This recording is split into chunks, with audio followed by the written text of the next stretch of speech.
também preparado. Quero que você, por gentileza, abra sua Bíblia comigo, então, lá em 2 Reis, capítulo 4.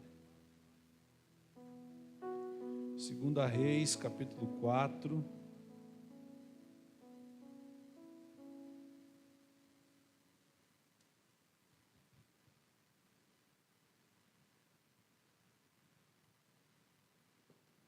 Nós vamos ler a partir do versículo 8. Vamos fazer uma leitura um pouquinho extensa nessa noite. Vamos ler do 8 ao 20, amém?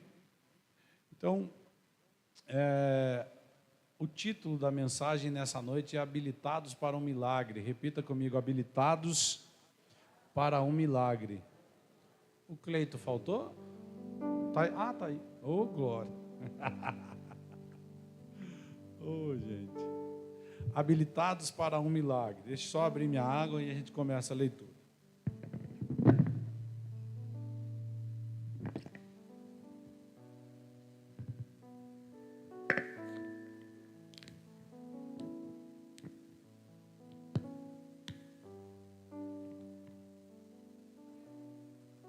Segunda Reis, capítulo 4, a partir do versículo 8, a Bíblia diz assim: E ocorreu um dia que Eliseu passou até Sunem, onde estava uma mulher influente, e ela a constrangeu a comer pão.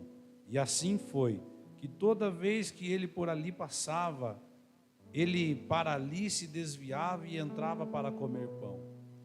Então ela disse a seu marido: Eis que agora eu percebo que este é um homem santo de Deus, o qual sempre passa por nós. Façamos uma pequena câmara, rogo-te, na parede, e coloquemos ali para ele uma cama, uma mesa, um banco e um candeeiro. E será quando ele vier até nós, para que ele possa para ali se desviar. E ocorreu que um dia que ele veio ali e desviou-se para dentro da câmara, e ali se deitou. E ele disse a Geazi, o seu servo: Chama esta sunamita. E quando ele a havia chamado, ela se pôs diante dele. E ele lhe disse: Diz agora a ela: Eis que tu tens sido cuidadosa para conosco, com todo este cuidado que há de ser feito por ti. Desejarias tu ser recomendada ao rei ou ao capitão do exército? E ela respondeu: Eu habito no meio do meu próprio povo. E ele disse: O que então há de ser feito por ela? E Geazi respondeu: Verdadeiramente ela não tem filho, e o seu marido já é velho. E ele disse: Chama. E quando ele a havia chamado, ela se pôs à porta. E ele disse: Por volta deste tempo, segundo o tempo da vida, tu abraçarás um filho. E ela disse: Não, meu senhor, homem de Deus, não mintas a tua serva. E a mulher concebeu e deu à luz a um filho, naquele tempo que Eliseu havia dito a ela, segundo o tempo de vida. E quando o filho estava crescido, ocorreu um dia em que ele saiu até seu pai aos ceifeiros. E ele disse ao seu pai: Ai minha cabeça, ai minha cabeça. E ele disse ao moço: Carregai-o até a sua mãe. E quando ele lhe havia levado e trazido até sua mãe, ele se assentou sobre os joelhos dela até o meio-dia, então morreu. Amém? Estenda sua mão para cá, vamos agradecer a Deus. Papai, no nome de Jesus, eu agradeço pela tua palavra, Senhor, que é lâmpada para os nossos pés e luz para o nosso caminho. Fala conosco nessa noite, ministra ao mais profundo dos nossos corações. Que os meus lábios se mexam neste lugar, mas que a voz do Senhor seja ouvida nessa noite. Que todo ladrão da atenção desapareça deste lugar agora, em nome de Jesus. Amém e amém. Queridos, vamos conhecer um pouquinho a história da mulher sunamita. A Bíblia não relata o seu nome, mas nós sabemos que esta mulher, então, ela era uma habitante da cidade de Sunem. Por isso, a Bíblia vai chamá-la de a sunamita. E a sunamita, eu acho que tem uma história tão interessante. Por quê? Porque na geração dela, ela fez o que ninguém ainda tinha feito. ela fez um quarto para abrigar o profeta, para toda vez que ele passasse por Sunem, ele não só visitasse a casa, mas ele também permanecesse por algum tempo com eles. Agora, na época desse episódio, é necessário que você entenda que não era como nos dias de hoje, em que nós temos o livre acesso ao Espírito Santo, em que o Espírito Santo está a todo momento ao nosso meio. Naquela época, um profeta era visto como o próprio Deus passando por aquela geração. O que o profeta falava tinha o mesmo peso de Deus falando. Essa era a responsabilidade do profeta. Por isso o profeta não podia se exceder naquilo que ele falava e não podia também falar menos do que aquilo que Deus estava falando. Porque a responsabilidade de um profeta era muito grande. Ele era uma figura do próprio Deus para aquela geração. Um representante de Deus aonde ele estava. E quando a sunamita, ela começa então a trazer o profeta para dentro da sua casa, e daqui a pouco ela olha para o marido e fala: olha, este homem é um santo homem de Deus, só passar aqui para tomar um café é pouco. Eu gostaria de não só visitas da parte de Deus, mas eu queria que Deus habitasse entre nós. Eu começo a enxergar essa história desta exata maneira. Muitas vezes nós nos contentamos com a visita de Deus e não com a habitação dele nas nossas vidas. Fazer um quarto para o profeta significa trazer Deus para habitar na sua casa, mais do que apenas ter visitas do Senhor. Nós estamos nos acostumando nesses dias a ser uma igreja que recebe um pouquinho de Deus no domingo à noite, e não mais é a habitação do Senhor. Eu lembro que nós cantávamos louvores antigamente, o irmão lá deve lembrar, alguns irmãos aqui, o Edson, alguns irmãos mais antigos: eu quero ser um lugar onde você gosta de estar. Eu quero ser tua casa favorita. Quero ser o teu altar. O salmista Davi dizia: uma coisa pedi ao Senhor e a buscarei, que eu possa habitar na sua casa todos os dias da minha vida. Aleluia! Então não se trata apenas de uma visitinha de Deus, não é apenas uma passada para um café, não é apenas uma agenda de domingo à noite, das 7 às 9, e quando começa a passar das 9, a gente já começa a olhar no relógio. Não, é Deus habitando dentro de nós, e estando aonde nós estivermos 24 horas por dia. Aleluia! Mas, para isso acontecer, eu começo a aprender coisas muito preciosas com esse texto. Como assim, pastor? A primeira coisa a ser feita para que Deus não só lhe visite, mas que Ele habite entre nós, é arrumar a casa. É necessário arrumar a casa. Ela olhou para o marido e falou: nós precisamos mexer aqui nessa estrutura. Nós temos que arrumar algumas coisas que estão desarrumadas, para que então não seja apenas uma visita, mas seja uma habitação. E aqui está a grande dificuldade da nossa geração. Por quê? Porque arrumar a casa exige esforço, arrumar a casa exige renúncia, arrumar a casa exige investimento. Sério, pastor, sério? Talvez para alguns arrumar a casa signifique pegar um valor de 800 a 1.000 reais, mais ou menos isso, ir lá no cartório, marcar o seu casamento e casar. Para arrumar a casa existe investimento. Talvez seja renunciar a algumas coisas para começar a limpar o nome. Arrumar a casa exige investimento. Só que muitos param neste lugar. Por isso, a igreja dos nossos dias está se contentando com visitas de Deus, porque não quer arrumar a casa, não quer consertar algumas coisas que precisam ser consertadas e estamos, infelizmente, nos tornando uma igreja de uma mente cauterizada. O que é a mente cauterizada? É aquela que se acostumou com o erro, se acostumou com o que é errado, se acostumou com o pecado. Eu começo a dizer, há 20 e poucos anos atrás, a nossa briga era isso aqui, ó, colocar uma bateria dentro da igreja. Os pastores olhavam para a bateria e diziam: esse tambor do diabo. A nossa briga foi colocar uma luz dessa, a primeira vez num culto de jovens.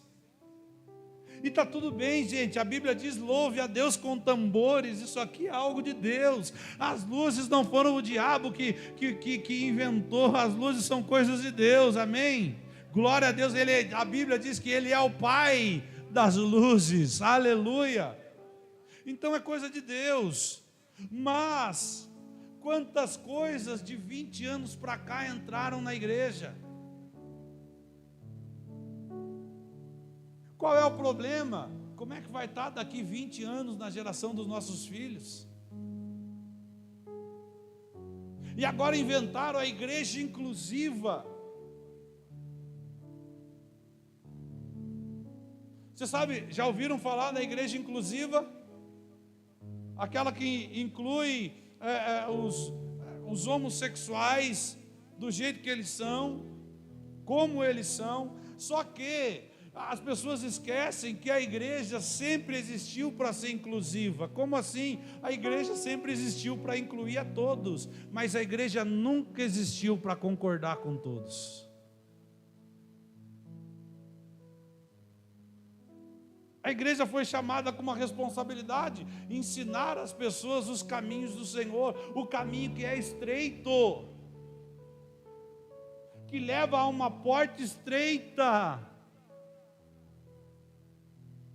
Por que o caminho é estreito, a porta é estreita? Porque uma coisa vai te modelando para que você passe pela outra. Isso é arrumar a casa. Isso é colocar cada coisa no seu devido lugar. Então, para que Deus seja uma habitação, eu preciso organizar algumas coisas. E deixa eu dizer algo para você: essa é uma mensagem que a igreja da nossa geração não gosta de ouvir. Nossos púlpitos não falam mais sobre pecado, não falam mais sobre erro, não falam mais sobre adultério, mas pecado continua sendo pecado diante de Deus, irmãos. Eu não estou aqui para te ensinar a viver uma vida vazia, com uma agenda de domingo à noite, não. Eu estou aqui para ensinar você a viver em novidade de vida, a ser um homem e uma mulher cheias do Espírito Santo. Mas para isso é necessário botar a casa em ordem. Aleluia! Mais do que organizar algumas coisas da minha casa, eu também preciso colocar lá uma cama, uma mesa, uma cadeira e um candeeiro. O que é cama? Primeiro, é um lugar preparado para o Senhor habitar dentro de você. Mesa e cadeira fala de relacionamento. Não é só um lugar para Deus, para você dizer que Deus mora, mas é um lugar para você se relacionar com Ele todos os dias da sua vida.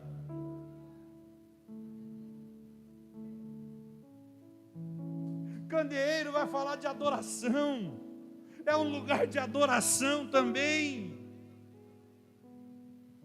Então, esta mulher fez algumas coisas que nós, como igreja, precisamos fazer.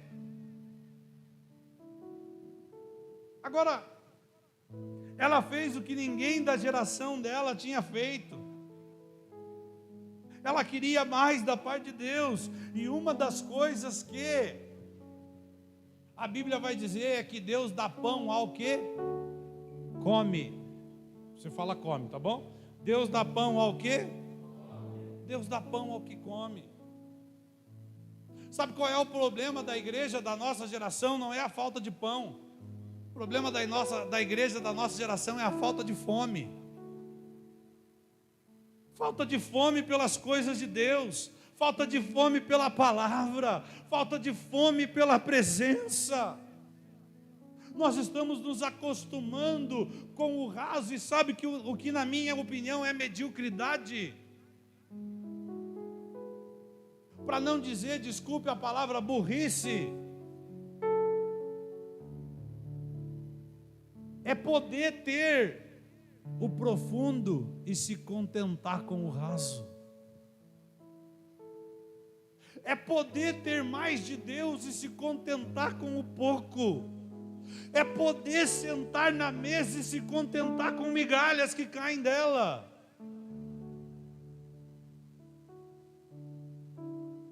Você conhece a história de Mefibosete, filho de Jonatas, neto de Saul, herdeiro do trono de Israel, ficou aleijado numa terra chamada Lodebar, se arrastando. Mefibosete se sentia um cão morto. Um dia Davi falou a Ziba: tem alguém ainda da casa de Jonatas, da casa de Saul, para que eu cuide, por amor a Jonatas, o meu amigo? Tem um aleijado na terra de Lodebar. Lodebar significa terra do nada, terra de ninguém, chamado Mefibosete, filho de Jonatas. Eu conjecturando aqui nas minhas palavras, Davi, filho do meu amigo Jonatas. Não, manda buscar esse menino. O menino chega diante de Davi, já um homem aleijado. Primeira coisa, eu fico pensando o que passava na cabeça de Mefibosete, porque cabia àquele rei acabar com toda a descendência do antigo rei. Eu penso que Mefibosete pensou naquele dia: o rei Davi me achou e agora ele vai me matar. Mefibosete olha para Davi e fala: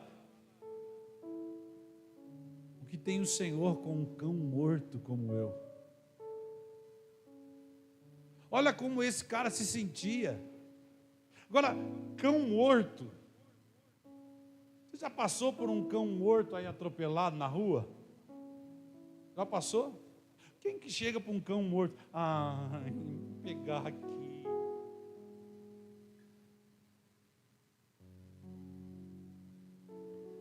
O máximo que eu já vi acontecendo, depois de alguns dias, é as pessoas juntando com uma pá e levando para enterrar. Mefibosete estava expressando um sentimento de algo que ele estava passando há muitos dias, as pessoas com nojo dele.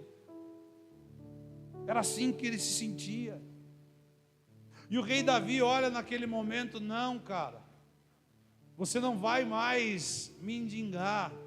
A partir de hoje, tudo que era de Saul volta para as tuas mãos. E mais do que isso, você não vai mais comer no chão como você está acostumado. Você vai sentar na mesa do rei e comer comigo a partir de agora. Mefibosete foi, de repente, na expectativa de sobreviver de milagre, de migalhas. E o rei Davi não. Na presença desse rei, não é no chão que você come, é na mesa. É na mesa.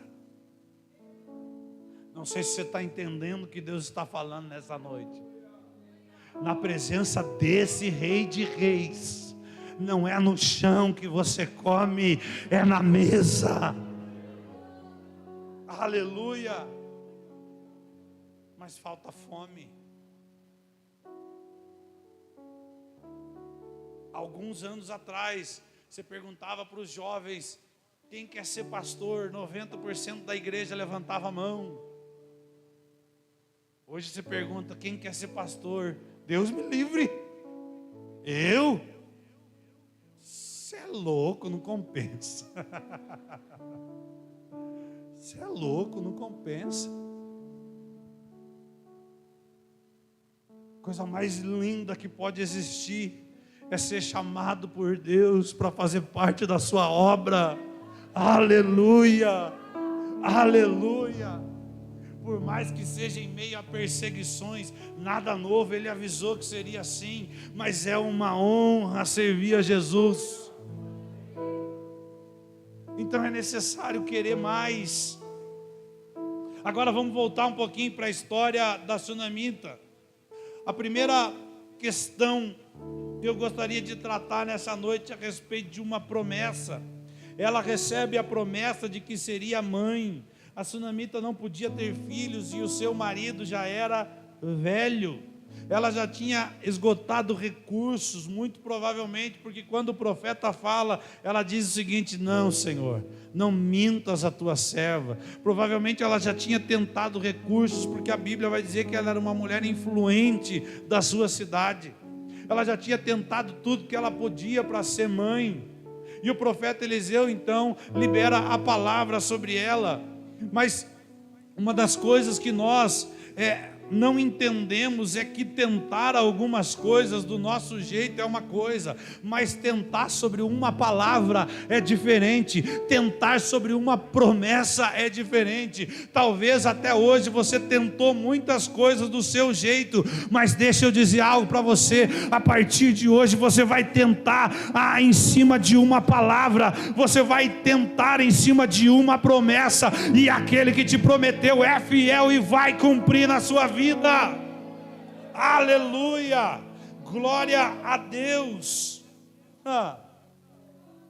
Sabe, para ela o ser mãe parecia ser algo impossível, e eu quero declarar nessa noite: tudo que parecia impossível para você vai se tornar uma realidade na sua vida. Aleluia. Então ela recebe uma promessa, e como é bom receber uma promessa. Eu lembro até hoje, irmãos, há 20 e poucos anos atrás, estou eu num culto de uma garagem. Sabe aqueles cultos da garagem do... Oh, meu Deus! Os louvores eram só: divino companheiro no caminho, tua presença sinto. Eita Deus poderoso, só na marcha, irmão, só na marcha. E era aquele culto do fogo, sabe? Fica Senhor, meu Salvador, oh aleluia. Tinha até a música do velório, tem música que é específica de velório, mas naquele culto tinha: segura na mão de Deus, segura. Esse era o culto, irmão, só dos hinos de fogo. Mas quem é este varão que está no nosso meio? Ei, aleluia. E daqui a pouco, irmão, aquela irmã, sabe, até com redinha. Aquele tinha até redinha, aquele era profissional, era um coque diferenciado. Eu estava lá no final daquela garagem. Quando eu digo no final dessa garagem, era daqui a ali, tá? Mas a nossa impressão de tamanho na época era diferente. Eu estava lá no final da garagem, e a irmã disse: aquele jovem lá. Quando ela falou isso, eu falei: Senhor, me ajude. Eu não estava com a vida tão consertada. E aí você fala: Jesus, não vai falar em público, Senhor, não faz isso comigo. Já me tremeu, irmão. Eu saí da frente, ela apontou o dedo, eu fiz assim, ó. Mas ela falou assim: assim te diz o Senhor nessa noite. Eu te vejo pregando o evangelho em incontáveis lugares dessa terra.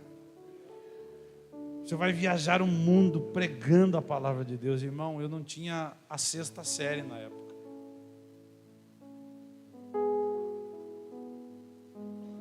Os dedos queimados da droga, os pés destruídos de andar descalço.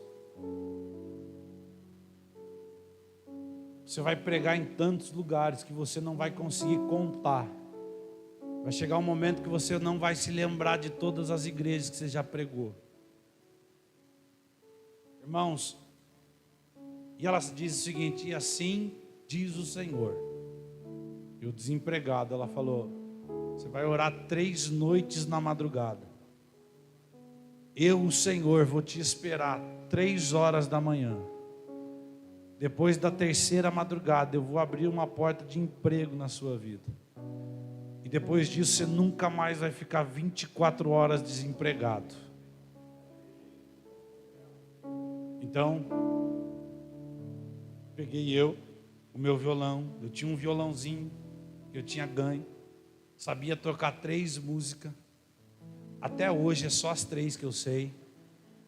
20 e poucos anos depois. Já dá para tocar um culto, né? Poderoso Deus. E comecei a tocar 3 horas da manhã e orar. E as lágrimas vinham, e as lágrimas vinham. E eu ainda com a palavra do emprego, mas pensando na palavra do pregar. Acordei de manhã no terceiro dia da madrugada. Abriu uma porta de emprego. De lá para cá eu nunca mais fiquei mais de 24 horas desempregado. Para a honra e glória de Jesus. Hoje, alguns anos depois, eu não consigo lembrar de todas as igrejas que eu já preguei. Não consigo lembrar de todas as conferências que eu já fui. Estou eu um dia passando a ponte do Rio Paraná. Os irmãos foram me buscar em Guaíra para passar para o lado do Paraguai. Encontro lá em cima uma faixa. Grande retiro de jóvenes. Predicador, pastor Emerson Doll. Meu Deus do céu. Na entrada do Paraguai, irmão. Falei, agora virei predicador. Oh, Jesus, tu és fiel, aleluia. Mas, como é bom receber uma promessa da parte de Deus. Como é bom ouvir o Senhor falando. Mas sabe,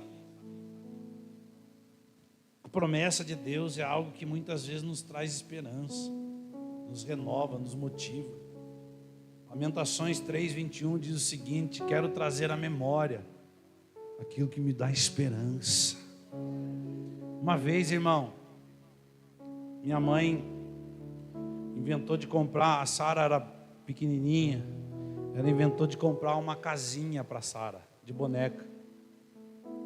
Sabe aquelas casinhas que a traseira da casinha é aberta e daí você vai colocando as bonequinhas dentro e tal? Uma casinha de Barbie. Só que minha mãe inventou de falar para ela quando minha mãe encomendou a casinha. Não estava perto de chegar ainda. O cara ia fabricar a casinha ainda.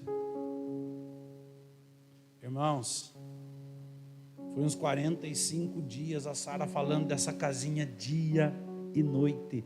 Dia e noite. Ela acordava de manhã e falava assim pra gente: será que é hoje que vem minha casinha? A Sara às vezes fala dormindo. Ela está aí ou não? Então que bom. Ela às vezes fala dormindo. E ela, de madrugada, eu e a pastora Vanessa escutava: não, porque vai me chegar minha casinha, porque eu vou fazer assim, porque eu vou colocar a boneca dentro dela, porque vai ser tão linda a minha casinha. De madrugada. Agora, é esse nível de interação que nós precisamos ter com a promessa de Deus nas nossas vidas. Nós temos que levantar de madrugada pensando nas promessas. Jesus! Nós temos que levantar pela manhã falando assim: Senhor, eu lembro da tua promessa e da tua palavra na minha vida. Nós temos que dormir falando delas. Aleluia! É esse tipo de expectativa que nós perdemos nos nossos dias.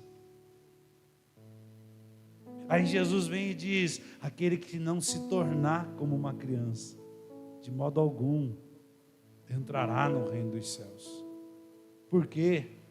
Porque o reino dos céus, além da simplicidade, da pureza de uma criança, mas também tem a expectativa de uma criança. Se nós estamos pensando em fazer uma viagem, eu e a pastora Vanessa, se a gente está pensando, a gente tem que conversar só nós dois primeiro.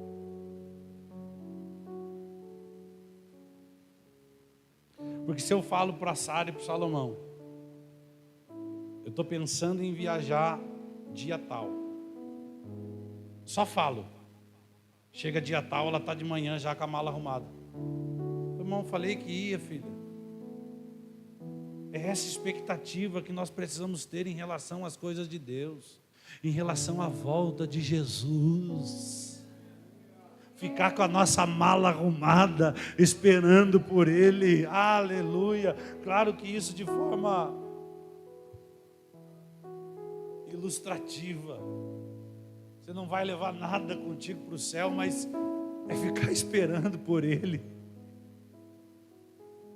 Ah, meu Deus. E depois, ter a promessa é apenas o primeiro nível. Existe o segundo nível. Sabe o que é? É ver a promessa se cumprindo nas nossas vidas. Melhor do que ter uma promessa é ver ela se cumprindo. Mas como Eliseu lhe dissera, a mulher engravidou no ano seguinte, por volta daquela mesma época, e deu à luz a um filho. Irmão, quando nós entramos com aquela casinha para dentro de casa, que a Sara viu, ela ficou sem reação. Ela corria de um lado para o outro dentro de casa. Nós saímos e fomos quase 11 horas da noite, quando era o Big das Torres, comprar móvelzinho para pôr dentro da casinha, bonequinha para pôr dentro da casinha. Era meia-noite, estava mãe e filha brincando de casinha de boneca.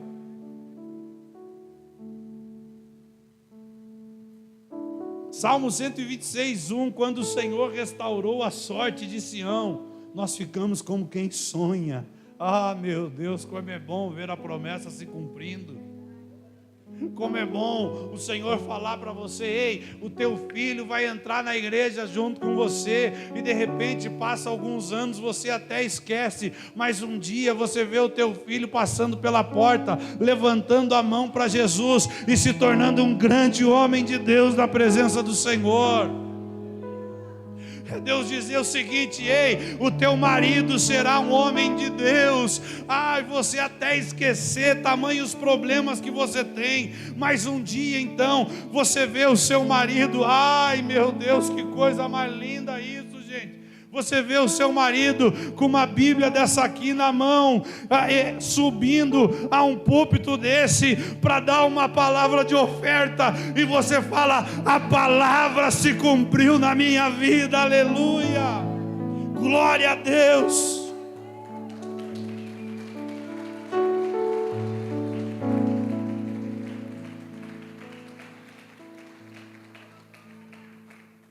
Aleluia.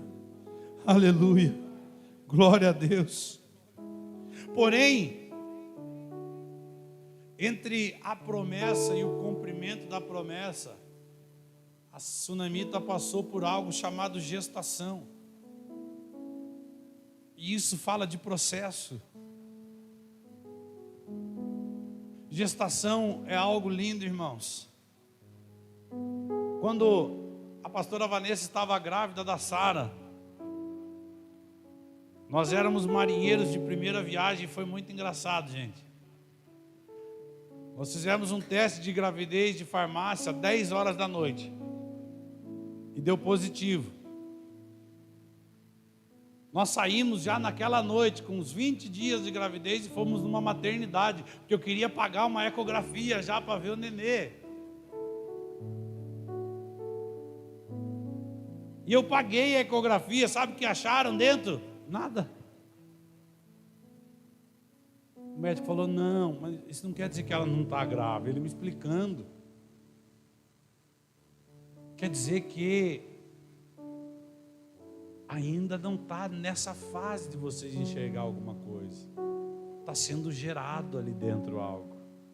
E o pior, a minha sogra e meu sogro, que eram mais experientes, falaram para a gente ir mesmo na maternidade. Ai, vão mesmo, vão ver. Ai, meu Deus, todo mundo ficou em festa. É algo lindo, irmão. Algo lindo, lindo, lindo, lindo, lindo. Mas uma gestação normalmente começa com enjoos e termina com dores e desconforto. E isso é processo. Isso é processo. Se algumas coisas estão desconfortáveis, é porque de repente você está gerando algo no Senhor. E vai chegar o momento que vai sair para fora. Pastor, o que eu faço? Espere o dia certo. Espere o dia certo. Aleluia. Não pare. Não desista. Aleluia. Glória a Deus. Enjoos, dores e desconforto fazem parte do processo. São renúncias. São os nãos que nós recebemos. São as perseguições que nós sofremos. As lágrimas. A solidão muitas vezes. Porque quando você era do mundo, você estava cercado de pessoas. Mas agora você virou para crente e parece que você vive sozinho. Não é porque você é ruim, irmão. É porque a luz que está em você começa a incomodar os olhos dos outros. É porque o farolete que você se tornou começa a incomodar a vida dos outros que ainda não brilham. Mas não desista por causa disso. Uma hora a luz que está em você vai tocar neles e eles também serão iluminados por essa luz. E um dia estou eu falando com o Senhor e o Senhor falou para mim: meu filho, você é como a lua. Lua cheia? Não, não é isso que eu estou falando. Meu filho, você é como a lua. E eu falei: Senhor, por que eu sou como a lua? Ele falou: porque você não tem luz própria, mas você foi criado para brilhar a minha luz em meio à escuridão. Aleluia. O menino nasce, a promessa acontece, ela se cumpre. Porém, o que nós precisamos fazer é cuidar das coisas que Deus nos deu. Vou explicar. E o menino cresceu e certo dia foi encontrar o seu pai que estava com os ceifeiros. De repente ele começou a chamar o pai, gritando: ai minha cabeça, ai minha cabeça. Então o pai disse a um servo: leve-o para sua mãe. Então o menino nasceu. Mas em um determinado momento, aquele menino que foi tão esperado por aquela mãe, ela deixa ele ir encontrar o pai no campo da colheita.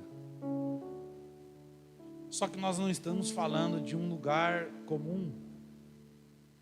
Nós estamos falando de um lugar que existia uma sensação térmica de 50 graus durante o dia. Alguns estudiosos vão dizer que provavelmente esse menino pegou uma insolação, tamanho a força do calor. Sabe qual é o momento aqui? É o momento que de repente a gente se acostuma com aquilo que Deus nos deu e começa a não cuidar mais tanto como nós cuidávamos no começo. Quando a gente casou, de repente a gente testemunhou que a família foi Deus que nos deu.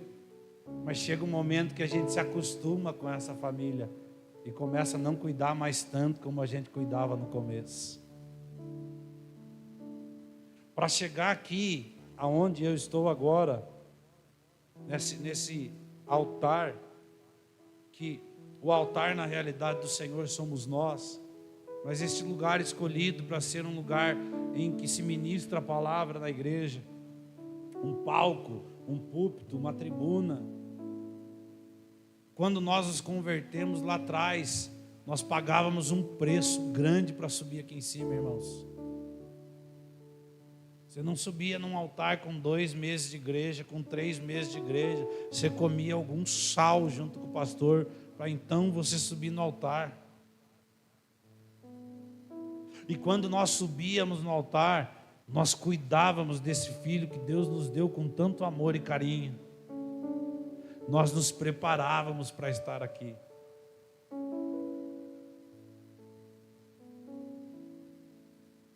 Vou falar um pouquinho de uma cultura de uma outra religião. O espiritismo, principalmente a linha da Umbanda e do Candomblé, Quando eles têm o dia de, eles chamam de gira. Quando eles têm o dia de gira deles, eles não comem carne vermelha. Eles tomam um banho de 7 ervas. Eles não têm relação sexual naquele dia. Porque naquele dia, na mente deles, eles vão ter o momento de culto deles.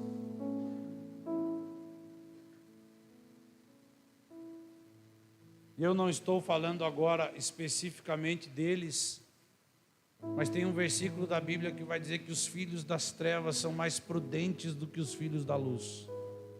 Porque nós como igreja então nos acostumamos com a promessa cumprida e não cuidamos mais dela como deveríamos cuidar. Não jejuamos mais, não oramos mais, não buscamos mais, não renunciamos mais.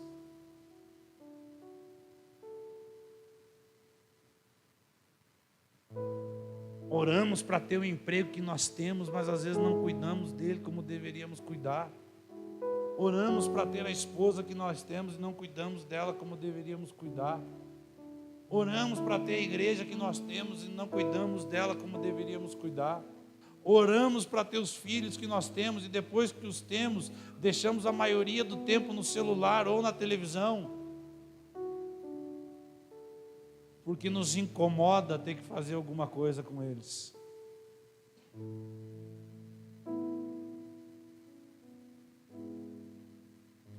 Deixamos na responsabilidade de outros aquilo que Deus confiou a nós.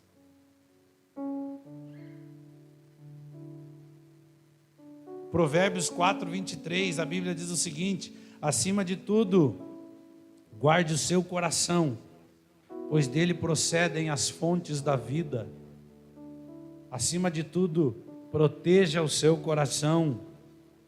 E mesmo com a responsabilidade de proteger o nosso próprio coração, porque às vezes nós entregamos o coração para as pessoas erradas. Cuidar daquilo que Deus nos deu faz muito sentido. Depois de 6 meses, a casinha de boneca lá em casa, sabe o que acontecia? A casinha só pegava pó porque a Sara não brincava mais. Porque nos acostumamos com a promessa cumprida.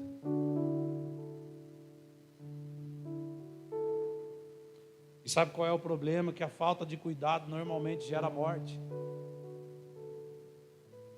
O servo pegou e o levou à mãe, e o menino ficou no colo dela até meio-dia, quando então morreu. A sunamita recebeu uma promessa, passou pelo processo de gestação, viu a promessa se cumprindo, agora a promessa morre. E eu falei tudo isso que eu falei nessa noite. Eu falei para pregar esses próximos 10 minutos que eu vou pregar. Por quê, pastor? Porque hoje eu gostaria de falar um pouco sobre isso. Sobre você ter algo que você tem certeza que é de Deus para você, porém as circunstâncias dizem ao contrário. Sabe, eu fico pensando nessa mulher, quanto ela testemunhou a respeito do menino que foi Deus que deu. Mas agora ele morto no colo dela e talvez a circunstância agora dizia ao contrário. Talvez alguém passaria e diria: ué, mas não foi Deus que te deu? Ué?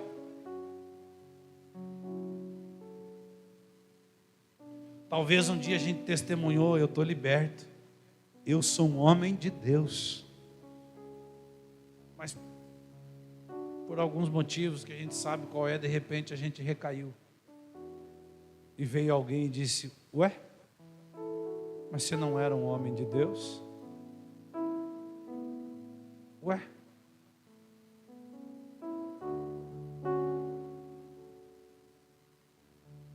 Talvez você seja a pessoa que está passando por um momento assim. Você sabe, você tem certeza que o seu casamento é de Deus para você, mas a circunstância hoje dizem ao contrário. Você tem certeza que o seu trabalho é de Deus para você, mas a circunstância lá dizem ao contrário.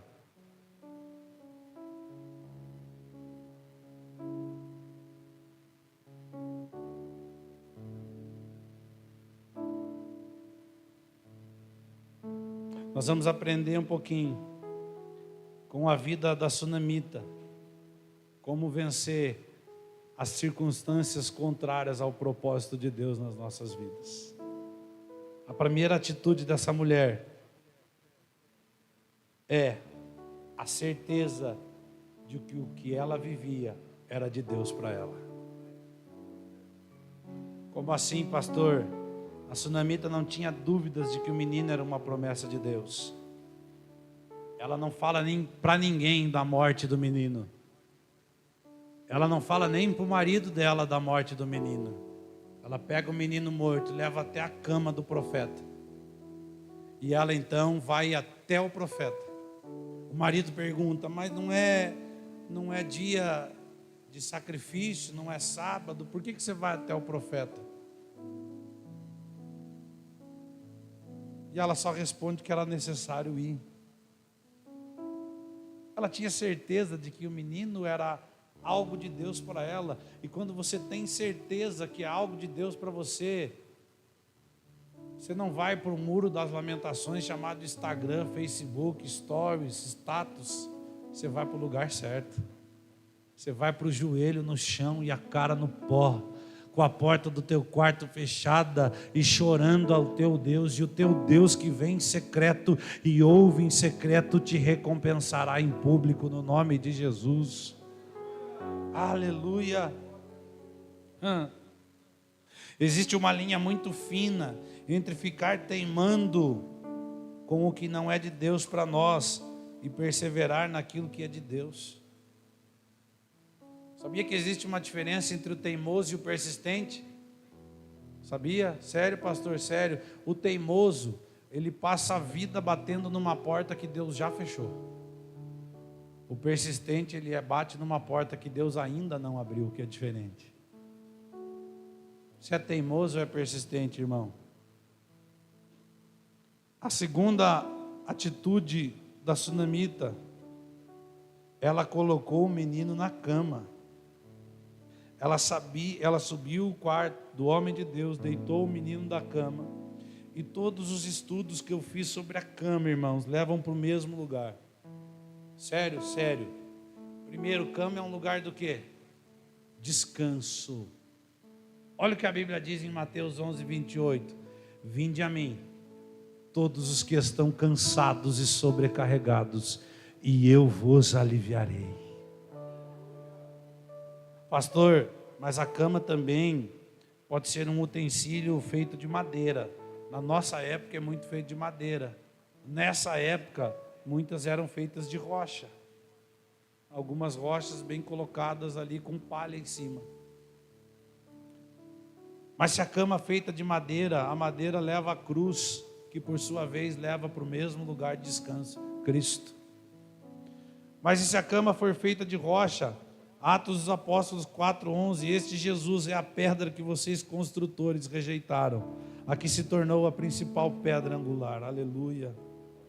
Portanto, quem ouve estas minhas palavras e as pratica é como um homem prudente que construiu a sua casa sobre a rocha. Aleluia. Todas as possibilidades referentes à cama nos levam para o mesmo lugar, Cristo. Aleluia. Glória a Deus. É necessário saber que tudo começa em Cristo e pode ser restaurado nele. Sério, pastor, sério. Sabe aonde o profeta estava quando ele deu a promessa para a sunamita? Um dia, quando Eliseu chegou, subiu para o quarto e deitou-se, e mandou Geazi chamar a sunamita, e entregou a promessa a ela.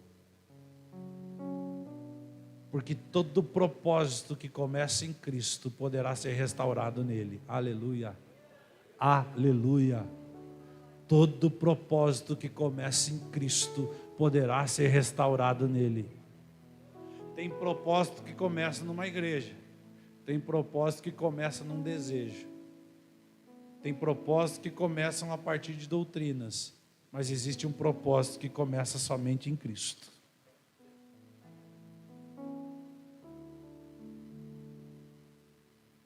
É em Jesus que você pode mudar toda e qualquer circunstância contrária na sua vida.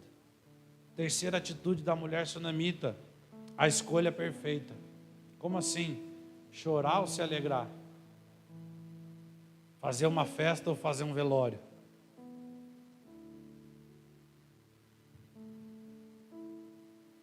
A maioria de nós chamaria os devidos órgãos competentes e celebraria um velório. Mas aquela mulher naquele dia escolheu celebrar uma festa, que será contada onde o evangelho for pregado de geração em geração. Diante do menino morto, ela tinha duas opções: desistir ou continuar, chorar ou se alegrar. Lembrando que até então não se conhecia milagres de ressurreição na Bíblia, a não ser com Elias e o filho da viúva de Serepta. Não se conhecia, não era um milagre comum, corriqueiro. Nem sabemos se a sunamita já tinha ouvido falar desse milagre. Afinal, ela era de Sunem, não de Serepta. Mas algumas vezes entre as opções vai estar uma opção que parece ser impossível, que nunca aconteceu até então. Porém, Lucas 1,37 diz: pois para Deus nada é impossível. Todas as vezes que você recebe uma palavra de Deus na sua vida, em casa, num culto, numa célula, você tem duas opções: fazer um velório ou celebrar uma festa, desistir ou continuar, chorar ou se alegrar. As suas decisões, as suas escolhas vão determinar quais serão os seus resultados.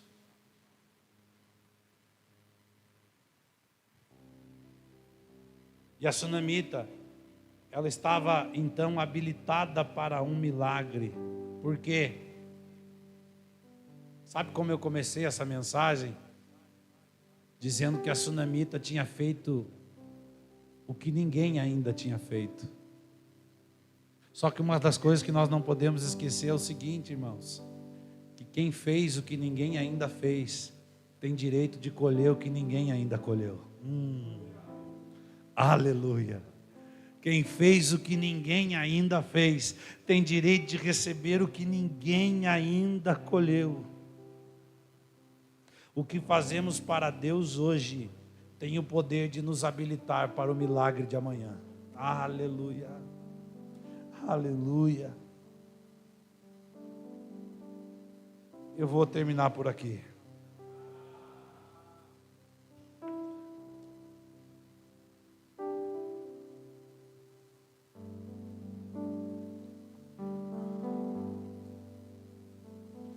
Resultados diferentes vêm através de atitudes diferentes.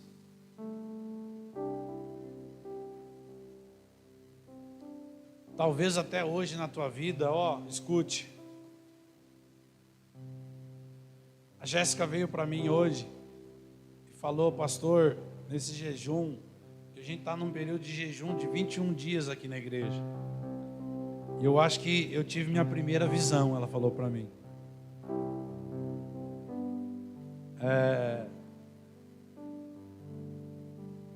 E ela falou que via papéis sendo assinados. Papéis sendo assinados. Eu me lembrei disso agora porque me veio uma palavra no coração. De repente você está esperando alguns papéis serem assinados.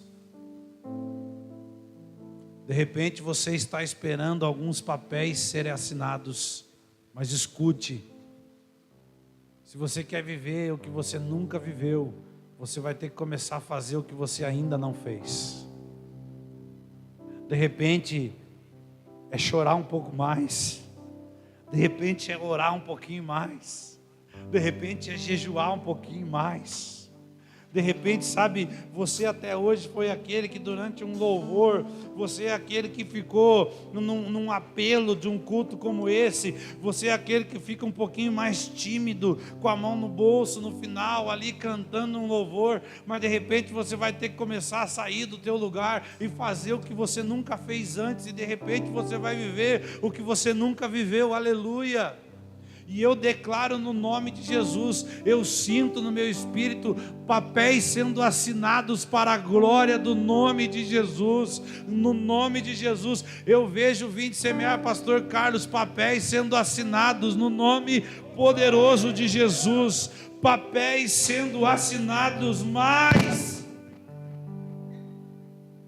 viu como é verdade? Mas será que não chegou o momento de você chorar um pouquinho mais do que você chora? Será que não chegou o momento de nós como igreja voltar àqueles momentos de lágrimas nos olhos e fogo no coração? Será que não coisas simples que nós fazíamos? Todo culto nós chegávamos, Bíblia na cadeira, joelho no chão. Senhor, obrigado pela oportunidade de estar aqui nessa noite. Senhor, tem misericórdia de mim, Senhor, porque eu sou falho, Senhor. Eu estou aqui para te cultuar, Senhor. E se levantava e começava a adorar Jesus nos meios dos louvores, mas naquele tempo o cego enxergava, o mudo falava, o surdo ouvia. Eu vi câncer sendo curado em fase terminal, eu vi acontecer isso. Eu vi cego voltando a enxergar, eu vi acontecer isso.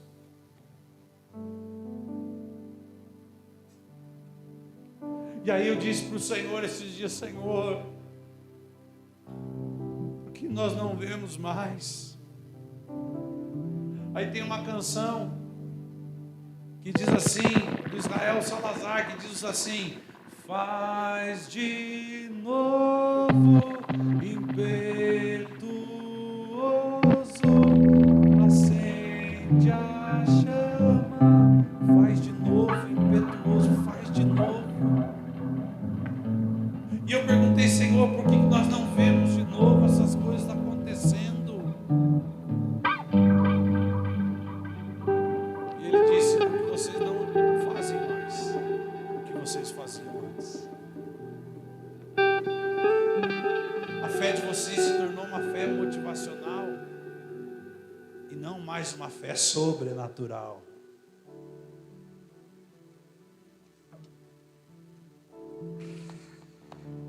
Jesus. Aleluia. Porque a fé sobrenatural, ela leva você a fazer o que você nunca fez antes.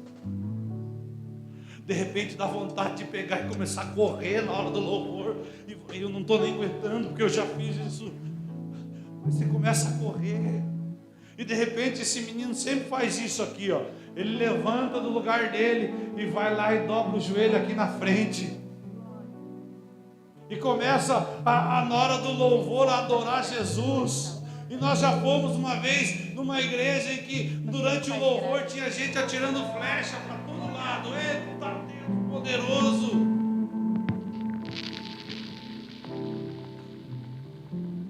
E nós chorávamos, e gritávamos, e